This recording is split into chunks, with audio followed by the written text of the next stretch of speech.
From the center of the universe, Toronto, Ontario, Canada, this is the SDM Show with your host, Rob Cairns. The SDM Show focuses on business, life, productivity, digital marketing, WordPress, and more. Sit back, relax, grab your favorite drink, and enjoy the show. Here is Rob. Hey everybody, Rob Cairns here. I'm the founder, CEO, and chief creator of Amazing Ideas at Stunning Digital Marketing. In today's podcast, I have my good friend and author, Warren Nada, with me, and we're going to talk about his book, SEO, All You Need to Get Yourself and Your Website Found, a 7-step beginner's guide to basic search engine optimization. This is one chat you don't want to miss, so sit back, relax, have a drink, and enjoy the conversation that Warren and I had. This episode of the SDM Show is sponsored by Stunning Digital Marketing, the agency to handle all your WordPress website security needs. Go on over to stunningdigitalmarketing.com and find out how we can help you secure your website so you no longer have an issue with backups, being hacked, or your website being compromised. That's stunningdigitalmarketing.com.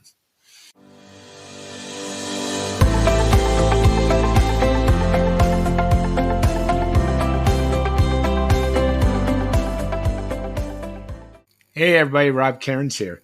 In today's podcast, I got my good friend Warren Nada, an author, to talk about his book SEO, All You Need to Know with me. And just for interest's sake, Warren, friend of the show, this is his third appearance and the first author to be on the podcast 3 times. How are you today, Warren?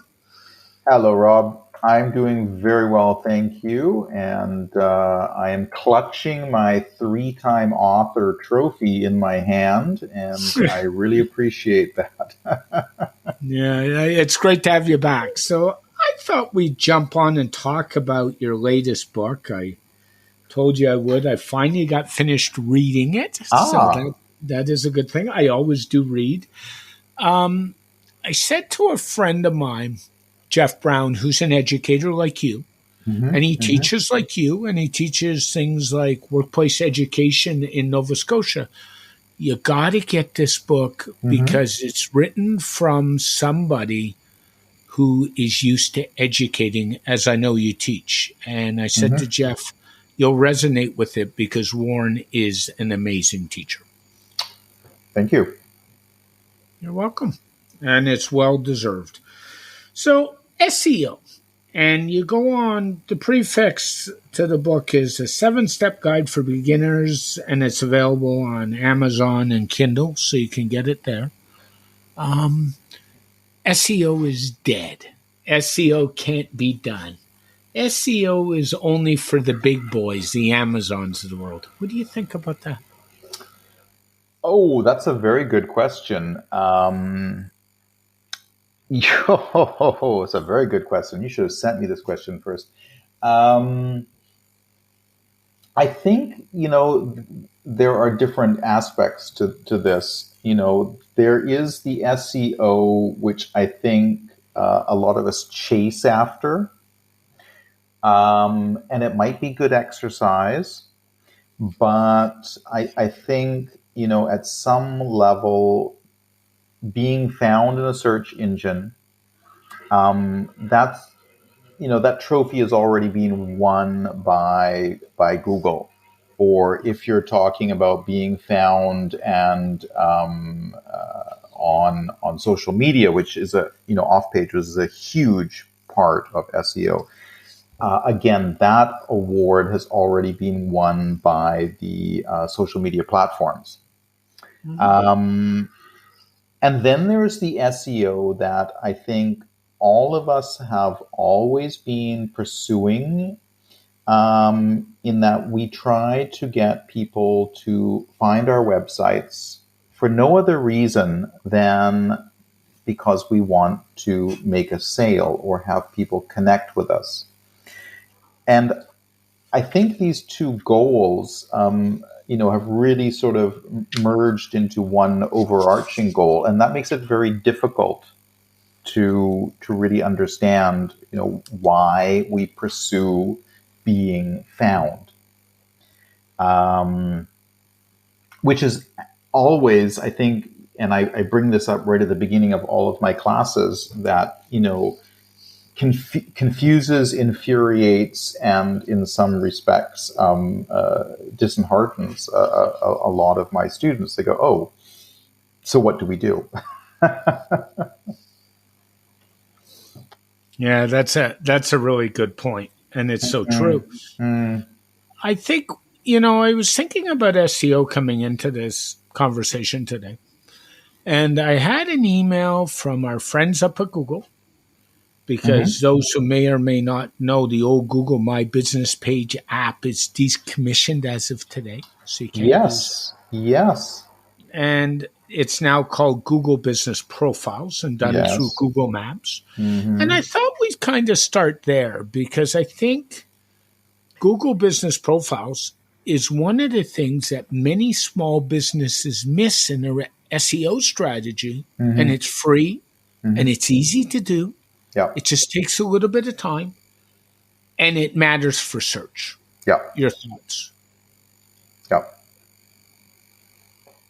So what are your thoughts? I agree 100%. Even with the clients that I have, most of them now have Google My Business. Some still don't. Usually with a new client, that's the first thing that people go, "Oh, can I have this?" The idea that it's free, that it's a functional and important part of your search strategy seems to go past many people. And I think the reason for this is that we still have this idea that in order for people to connect with us, they have to come to our website. And that's completely wrong. And it gets more wrong every day. I mean, Google, and I mentioned before, the search, the social media platforms, what is so important for them in their algorithms is not that people leave. What interests social media platforms and Google very, very specifically is that people spend as much time on their platform, so Google and social media, as possible. And Google My Business is something there that we can use, that Google likes, because it is right there where either the knowledge graph is, or if nothing fits your search, a large white rectangular, vertical rectangle appears. That this gives people information about your business, where you're servicing, what products, your blog posts, all these sorts of things appear there for free on the right-hand side of Google.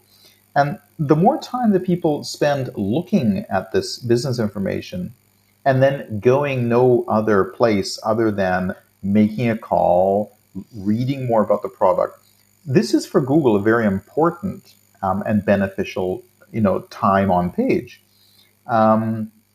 They go as far as giving you for free a website, a Google My Business website, which is, consists of all the information of Google My Business. So I could spend 5, 10, 15 minutes with a small business without ever going to their website, just simply by using the Google My Business option. Facebook does the same thing with Facebook Facebook page, et cetera, et cetera. So, it's almost like there's the benefit for small businesses to not have their own website, because Google and Facebook and other, they're not interested in having you leave their platform to visit the small business website. And I think this is a lot of the problem that we have with SEO, especially with small businesses, is that you think, oh, so we want to be found so people can go to my website. Well, yes, but the platforms offering you these services are not interested that you leave their platform. And Google My Business is this perfect, no-click service. And it sounds bizarre, but really, honestly, search engine optimization means one thing. It means that people who have never heard of you find you. So if they can do that with Google My Business or a Facebook page or whatever tool you're using, you've succeeded. They have found you. That they spend 20 minutes on your website, that's irrelevant. That's nothing. They found you. You've won. And now they can call you and buy your product. And I think that's an important aspect of SEO that is so missed. Now, I can come up with reasons. I know a lot of reasons why that's missed, but it's an important reason why that's missed. Yeah, so true. And I would agree. I would think one of the reasons you still need a website is because you own it, not for SEO purposes. There's a big difference there. Yes. I know if I do search, and, as you were talking, I was kind of looking at my podcast, for example. Mm. And it comes up on my website in search, but it also comes up on Castos's website on my search because Castos is my podcast host. And frankly, at the end of the day, if somebody finds out about me from the Castos page or my website page, I really don't care. They found out about me. And that is more important. You're completely right. If I look at I've got a couple of websites. If I just look at the English version, I can be found 200 times. But if you look for my name, I can be found 104,000 times. So if I didn't have a website, I could still be found more than 100,000 times. Now, it's really good to have the website because I own it, as you say. It's a very important point. I can decide what content's going to appear and what isn't. But if I didn't have a website, I could still be found, ergo my SEO strategy is still working. And there's a lot of debate, in this. But I would start off by saying, yes, get the website. Start with that.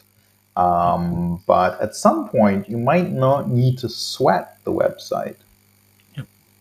Let's dive into SEO plugins. And for those who don't know, a plugin is basically what we call a code module. It's code that does a specific function. And the one in the WordPress space that's well known and has a freemium version is Yoast. There's several others. I don't use Yoast. I'll get to what I use in a minute. Mm-hmm. And Yoast works on a traffic light system internally.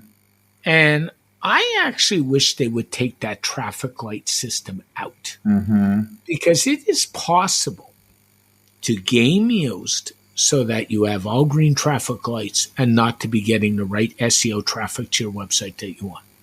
Yes. Your thoughts? Oh my. Okay, so I like Yoast because they offer a lot of, they've got the academy, they've got the tutorials. I really like, and I can never remember her name, but I really like their CEO, Marika. Okay? Marika, yeah. Marika, yeah, I've got a soft spot for Marika. Now, they have the traffic lights. Now, I will go back to what Google says. Google says, build your websites for people, not for Google. Now, if you take that one step further, you will say, build your websites for people and not for Yoast. I always tell my students, and for myself as well, like if I look at my website, maybe 10% have green lights. Most of them have red lights, but I don't care because I don't put the content for the red lights or the green lights or the yellow lights and no one show. I mean, this is an important thing, I think, if you're beginning, to help you understand which direction you should be going. Now, Rank Math has a point system out of 100. Now, I find this worse than the traffic lights, because if I look at 80, is 80 a green or a yellow? I'm not really too sure. So I don't like their point system. And, every SEO plugin has this sort of system. I think it's useful for beginners to get an idea, where can I improve? But, if for anyone trying to game the system, whether it be a plugin, Google, or whatever else, if you're putting your energy there, then you're putting your energy in the wrong place. Yep. You know, if you can write an article that is 800 words, that in Hemingway is grade 6, and for Grammarly comes across as clean, that is where you should put your energy. And if it gets a red light from Yoast or a 20 from Rank Math, who cares? You know, you've spent your time, you've created content, you know, you've said what needs to be said that's useful and helpful to your audience. And it doesn't really matter what a plugin says.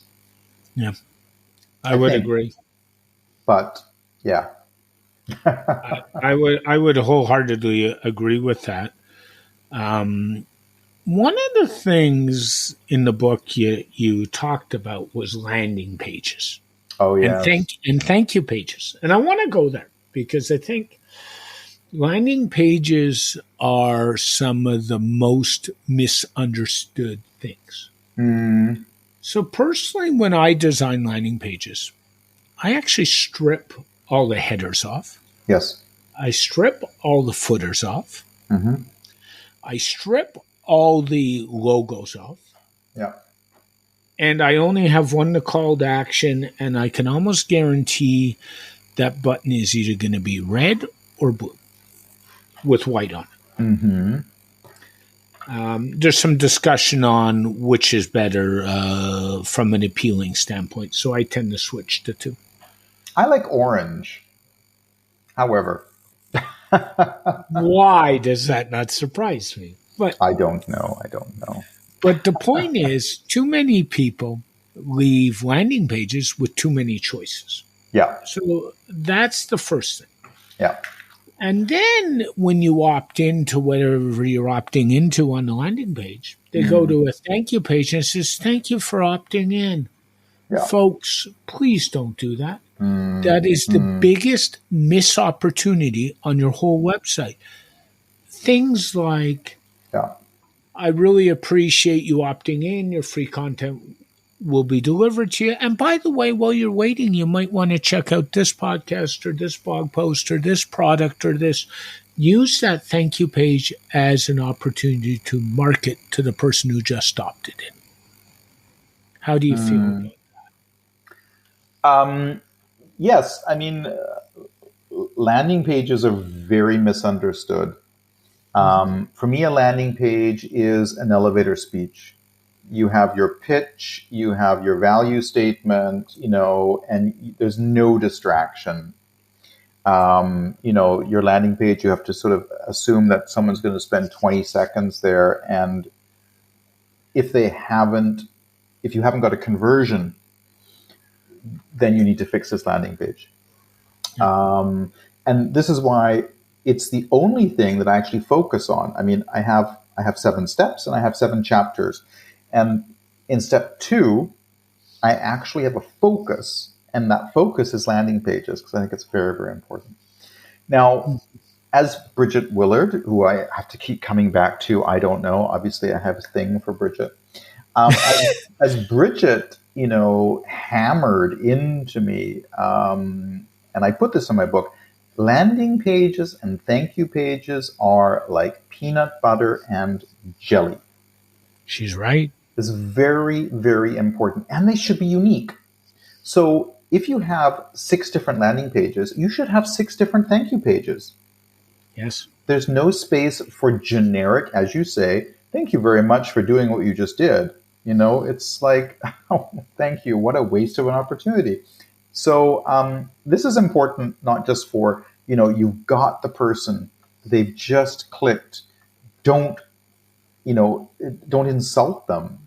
In addition to, you know, this is really important for your, you know, for your back end, for when you set up your goals for analytics.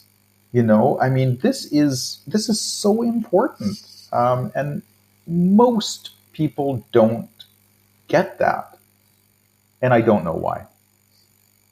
I think they don't get it, or they're trying to be too polite, And I'm sorry, marketing's not about polite. Marketing's No. about disruption. So Yeah, it is, unfortunately, but yes. I think that analytics. I was going to go there later, but you've already touched on it a little bit. We have some issues with analytics right now, and you can thank your end of the world and GDPR for those issues. Yeah, I didn't vote for it. No, I know you, nor did I. So there you go. And we're seeing it with other stuff too, like Google Fonts and all kinds of stuff. And analytics are getting harder and harder to do because you've got GDPR cracking down. You got guys like me running browsers like Brave and Vivaldi. Good God. For obvious reasons. Yeah. Because even I get fed up seeing ads in my stream all the time, even though I'm a marketer. I'm a bad marketer. So I get fed up. And we're seeing more and more. And the question is, should you be looking at a privacy-based analytics solution instead of Google Analytics at this point? Is that a rhetorical question? No.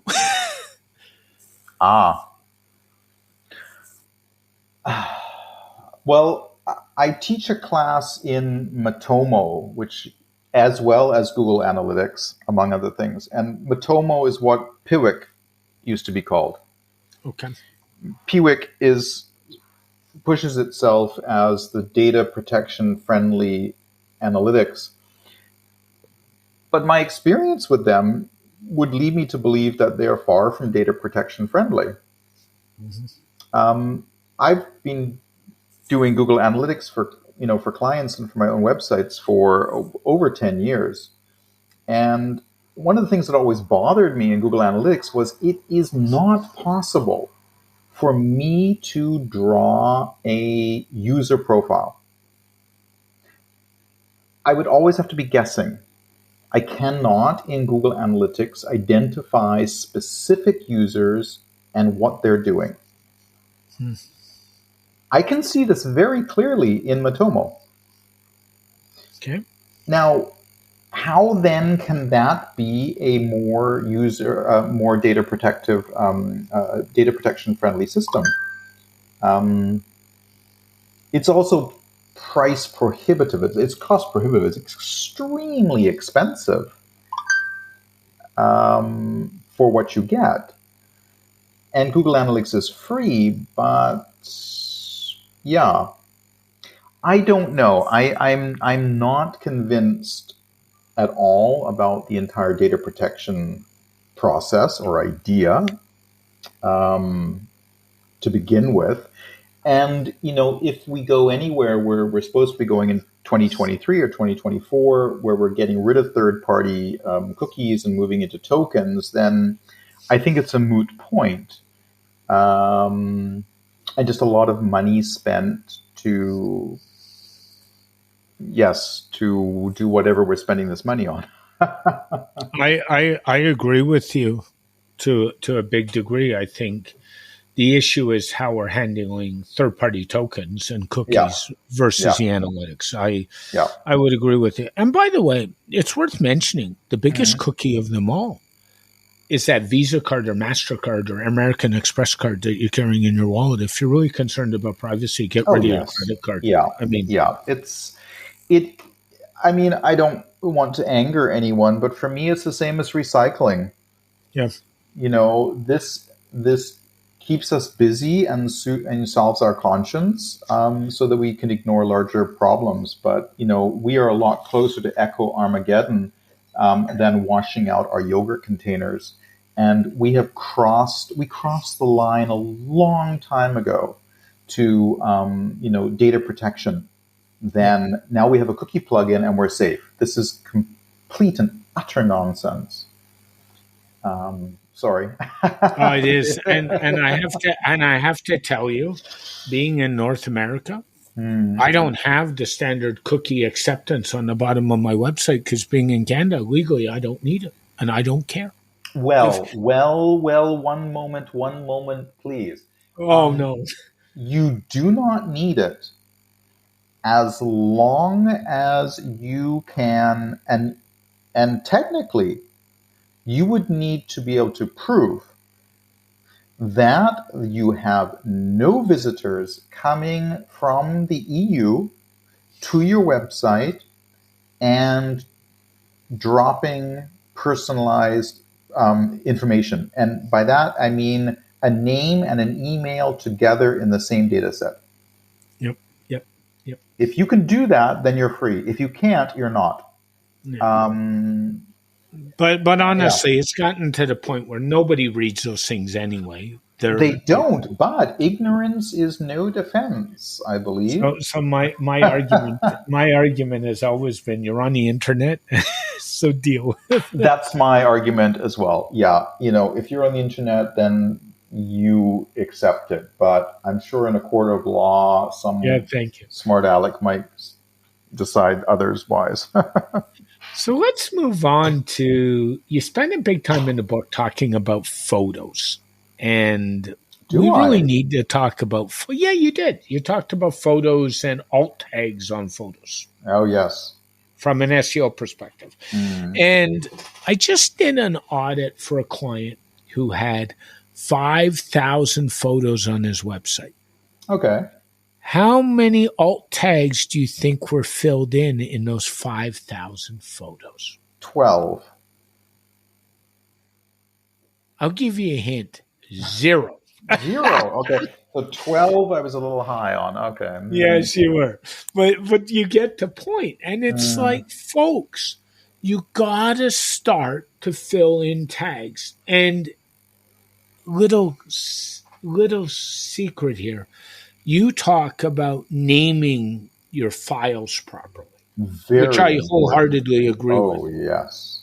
So if you've named your files properly, until you get around to doing the alt tags manually, there are some plugins that will take the file names and put them in the alt tags.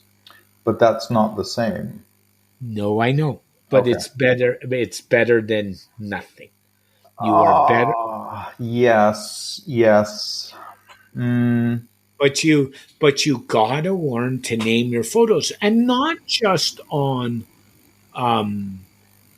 frankly, your website. How about on social media? They're all asking you to fill in the alt tags now. Yes. For social media, it's really useful to be having a buddy system. Now, I have a buddy who lives, I believe he lives in Cologne, Philip Roth. Now, I love Philip. We've had him on our show. And every time I post an image on Twitter that does not have an alt tag, he will comment. So he's been harassing me like this, and now I'm always putting alt tags. So I think it's important to get a buddy system for social media. It's important. I mean, for me, and I always tell my students, it's just like, who plays poker? They all say no. I said, so if you play poker, we have this, saying, so you don't leave money on the table. And this is really important for SEO. And images are, for when it comes to SEO, so important. And, the alt tag is just one of, I think, like 8 things that you can do with every image, to win or lose the SEO fight. And I think it's important. When it comes to accessibility, it becomes more and more important. But most people... Okay, no, that's probably going to come out wrong. Many people, because you and I, at least you and I, we are blessed. We are very fortunate. Okay, no, we're both old white men. So we're not so fortunate. But aside from the old white male thing, we are fortunate that we do have, most of the time, control of most of our senses. So that if an image does not have an alt tag, we are not we are not losers. But some people do require this. And so, we should keep that in mind, that the image is not there, that the screen reader or the website does not display, image name 16793, because that's meaningless. And it's much more, it's much better that it says, here is an image of Warren and Rob talking about SEO. That's something useful. But, out of sight, out of mind. And we just don't think about it enough. And it's something, that it's a win for us in SEO. So we should take advantage of it, as well as helping other people. I would agree. And the other thing you touched on in the book, and you're not as stringent as I am with this one, so we'll talk about it, was image size. And you said, and correct me if I'm wrong, that you prefer your images to be less than 250K on your websites.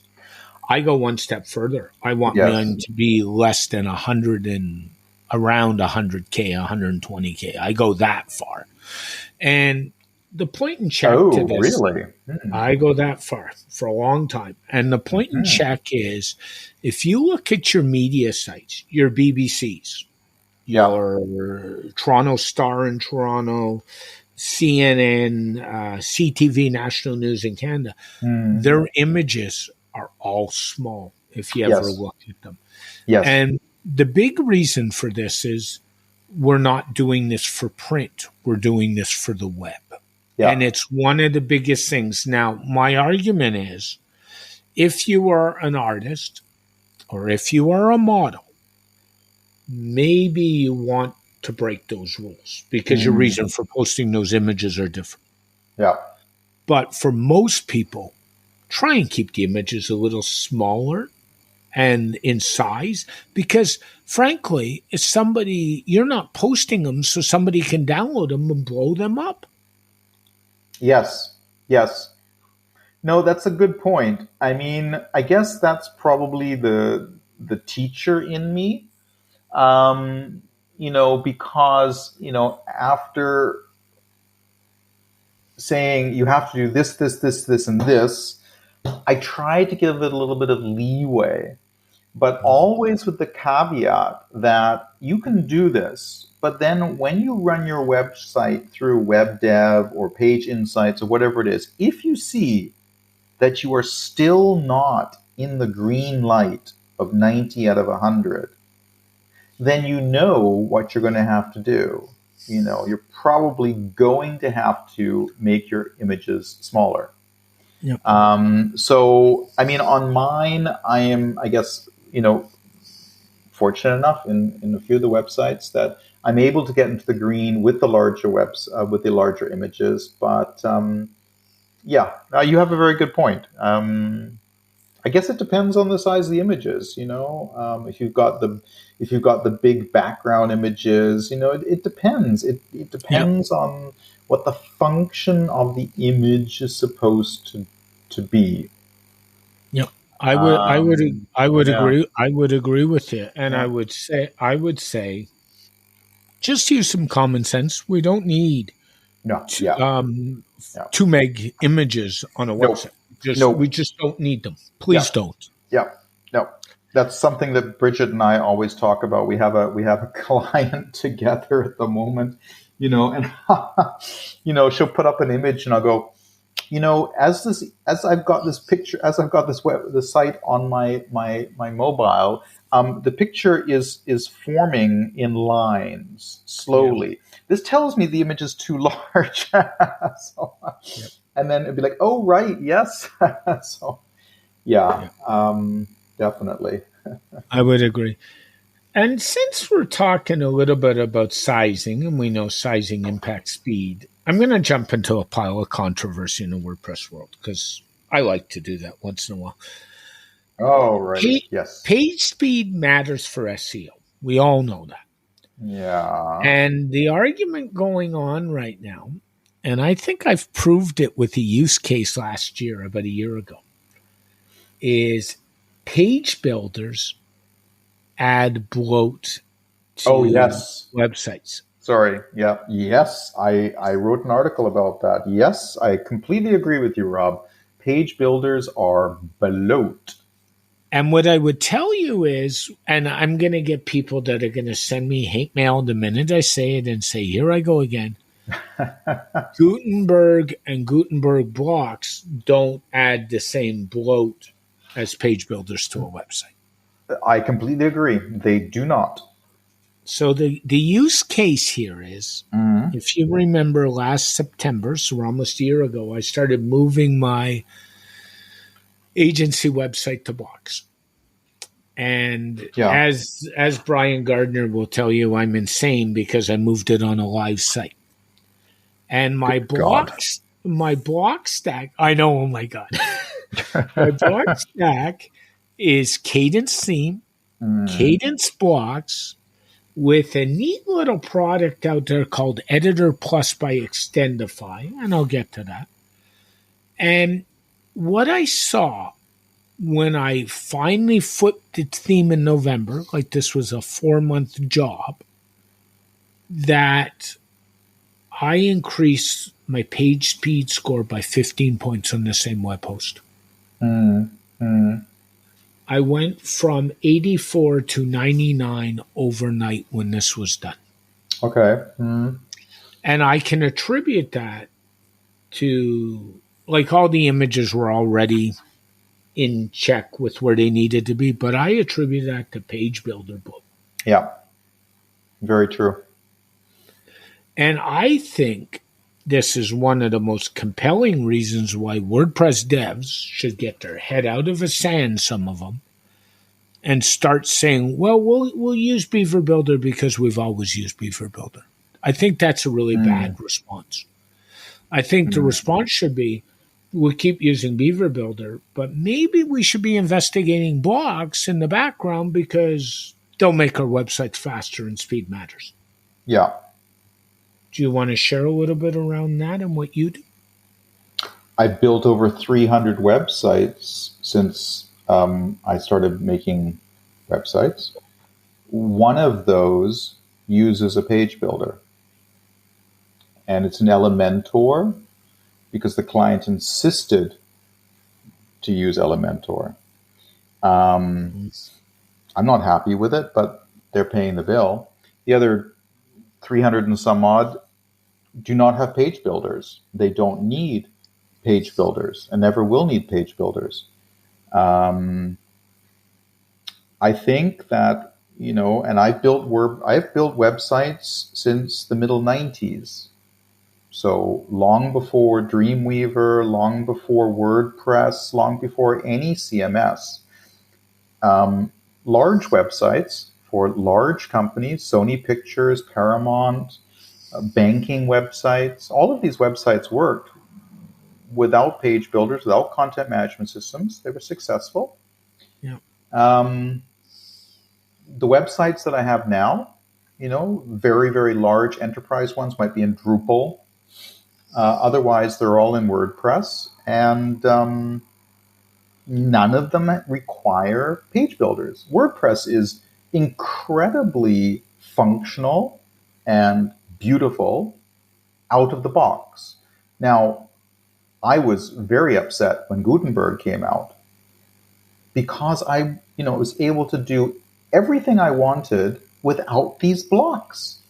Now, What are these blocks? It took me probably a year to feel comfortable using Gutenberg blocks, and now I can use them.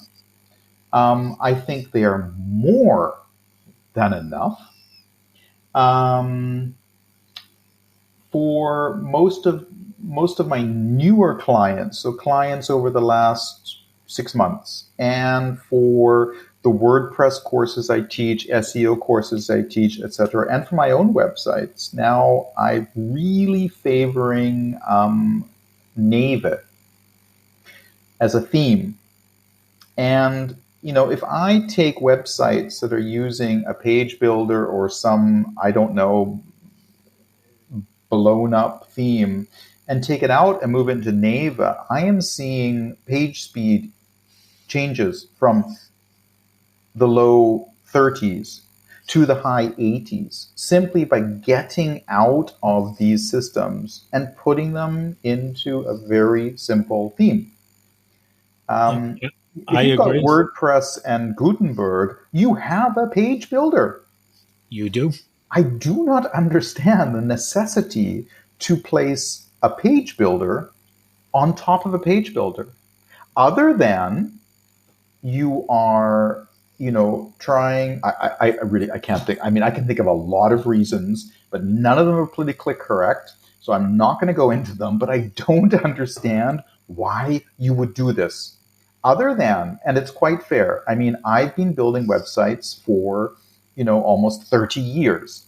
So, I can code, I can do CSS, I can do things. And so I don't need the page builders. I understand the argument that you would use these things so that clients can then manage their sites.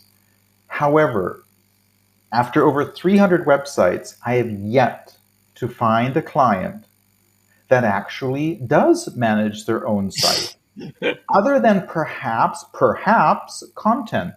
No client takes your website and says, thank you that it's in a page builder. Now I can develop my site further. Zero And no, clients. and no No client one. takes their website and Nope. manages the security or Nope. anything else on Nope. that Nope. site. No. So I don't understand why we use these. They're easier but they are so horribly annoying. When I get this project and the client says, I'm trying to do this, I've done this, and I go, oh, now I have 3 layers that I have to build through this website. It's like, how about we just remove this page builder and we do this in blocks, because it's faster, which means it's going to be cheaper for you. And you could maybe, if you wanted to, manage this yourself. But otherwise, you're paying every year for this page builder or whatever plugins you're using. It's cost prohibitive. No. I don't have an agency to support. I don't have the rent to pay for my agency and my 16 employees. So I fully understand the necessity for some of these. But otherwise, I just have to shake my head and go, no, I don't understand why you're using this. I agree with you. And I don't know. and you saw my tweet a couple of weeks ago. I was cleaning up a site where a client's part-timer actually installed not 1, not 2, not 3, but 4 page builders on the same website. Yeah. And what it came down to was he was trying to do functionality that he didn't know how to do with the page builder he was using, Elementor. So he decided to install every free page build under the face of the earth to try and get functionality, instead of doing what he should have done and reaching out to the business owner and reaching out to me and say, how do we do this? It's there. I think, there needs to be someone, I don't know, not me, but someone, or maybe a rethink that says, wait a second, let's step back. Now, your page builders, your themes, everything in that has nothing to do with functionality. That's why we have plugins. Mm-hmm. And you can't cross these over. But I agree. You see this a lot. And so why have you done this for that? But that's a theme. That's how the website looks. If you want functionality, that's a plugin. Why have you tried to join them?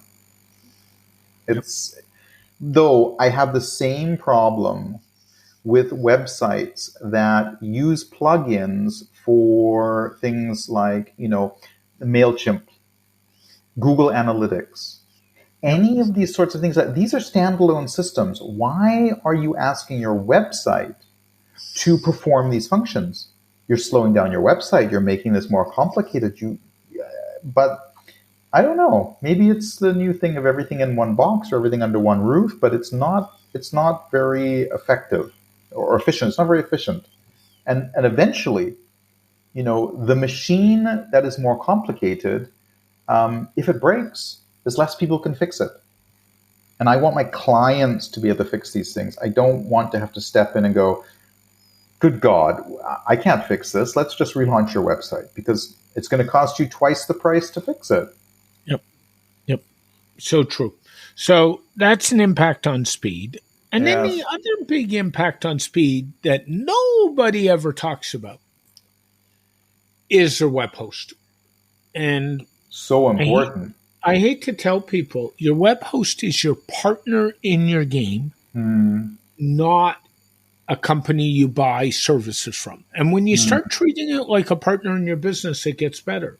And Yeah. I would argue that sometimes buying cheap hosting, despite everybody saying, oh, I'm saving money, in the end, you're costing yourself money. So don't do it. Go get the right hosting with the right server, with the right speed for what you need to achieve.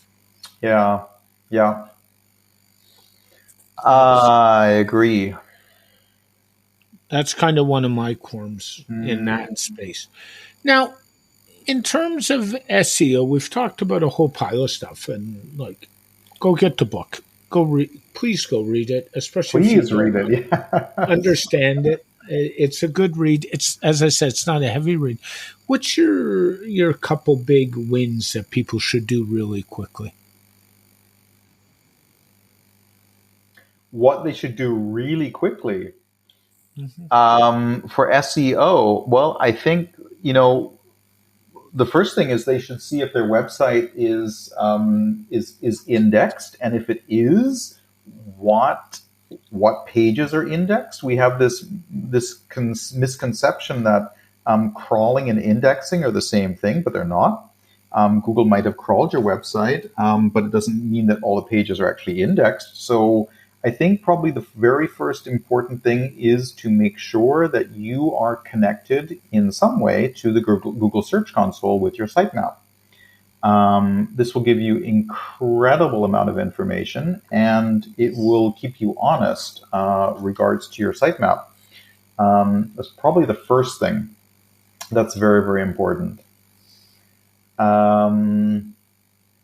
I think the second thing is probably not to chase the current big thing, because once you've chased it, it's no longer the current big thing. I think, again, being honest and finding those things that that you can do better than anyone else, so that when people are looking for solutions, they will come to you, I think is also extremely important. And then the third, I would go back to what we talked about at the beginning, was off-page SEO. If you are not active outside your website, it's going to be really hard for you to be found. And that can be everything from social media to Google My Business to putting up a 20-page book on Kindle, writing a post on Medium, just to being, available, being visible, I think is, extremely important. Getting your name out there. I think that's probably, those three are the very important things for me. No, I would agree with you, Warren. Thanks for the amazing chat and for writing the book. Go get the book, SEO, All You Need to Know by Warren. Amazon, Kindle, choose your poison, how you like to read. If somebody wants to get a hold of you, Warren, what's the best way? I guess possibly Twitter, or just Google my name. I'm the only Warren Leonida in the world, and that's probably my fourth SEO tip. Change your last name, get married, take your wife's name, take your husband's name, so that you are the only one with that last name in the entire world. It's worked for me. Thanks, Warren. Have an amazing day, Thank my you, friend. Rob. You too. Bye-bye. This episode of the SDM Show is sponsored by Stunning Digital Marketing, the agency to handle all your WordPress website security needs. Go on over to stunningdigitalmarketing.com and find out how we can help you secure your website so you no longer have an issue with backups, being hacked, or your website being compromised. That's stunningdigitalmarketing.com. A very special thank you to my good friend Warren for joining me on this edition of the SDM Show. Make sure you go check out his books on Amazon and all other online locations. Thank you for listening to this edition of the SDM Show. The SDM Show is brought to you by Rob Cairns and Stunning Digital Marketing. For more information about Rob Cairns and Stunning Digital Marketing, go to stunningdigitalmarketing.info. From here, you can connect to us on social media, go to our website, and even go to the podcast to subscribe. This podcast is dedicated to my late father, Bruce Cairns. Dad, I miss you very much. Keep your feet on the ground. Keep reaching for the stars. Make your business succeed.